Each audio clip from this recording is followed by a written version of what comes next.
Um, On some level, I actually do agree with that. And on the same sense, like, yes, it should have definitely ended at the Boo saga.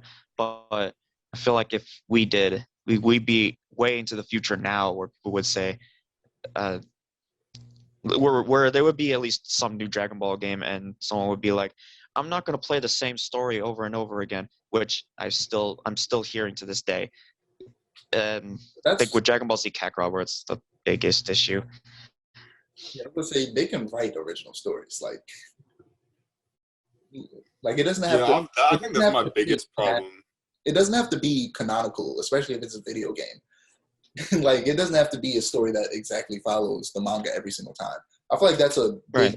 a big weakness of most video games based off anime is that they feel like they need to just recreate everything that happened in the anime in every game they make. That isn't the case. You can make an original Well, story. that's something that's something that's become a real issue, especially with a lot of games that especially make a sort of character creator that puts them in the main focus, which I cannot honestly get behind. I think one of them in specific being, I was like, One Punch Man, a hero nobody knows. I have not played the game. I have heard from other people that it is just terrible, but I tried like going through like the story to see what it's like, and yeah, it's mainly just a retelling of the story, and if if anything, maybe actually a worse way of telling it. Uh, I feel like putting the putting that creative character in the main focus really makes it worse somehow. there are tons of like I feel like a lot of more like modern anime, like anime that came out in the last like 10 years, are better suited for character creation. Because let's use My Hero for example. Not only character creation but an original story. Because My Hero is a large world full of a bunch of diverse superheroes. So if you give someone the option to create a character with some, choice of abilities off of a list and put them into an original story that crosses with characters from the anime now and again, but the characters from the anime aren't the main focus, that would be cool. You know, And I feel see, like this another is actually something that I. that Oh, sorry, I didn't mean to cut you off. I got a little excited there for a moment.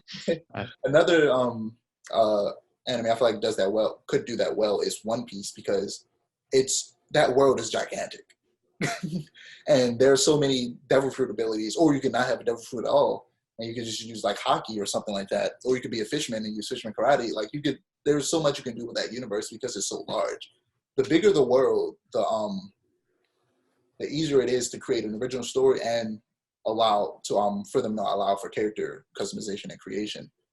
Whereas with Dragon Ball, despite the fact that they've expanded it to like there being multiple universes, they still managed to put themselves in a box and make it to where you only focus on these set of characters. And if you go outside of that, it no longer even feels like Dragon Ball. They put themselves in a box in doing that.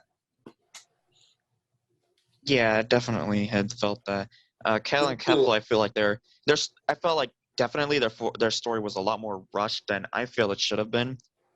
Same can go for Kaba, but I mean, you would kind of have to figure out where his story even started. But with Jiren, it's a weirder situation since with him, throughout the entire duration of the Tournament of Power, he had no character development until like, what was it? I think the third of the last episode. I feel like that's where that was, where they actually explain his backstory, which was very generic in my opinion, They just turned him into and Batman. maybe lots of other people's opinion.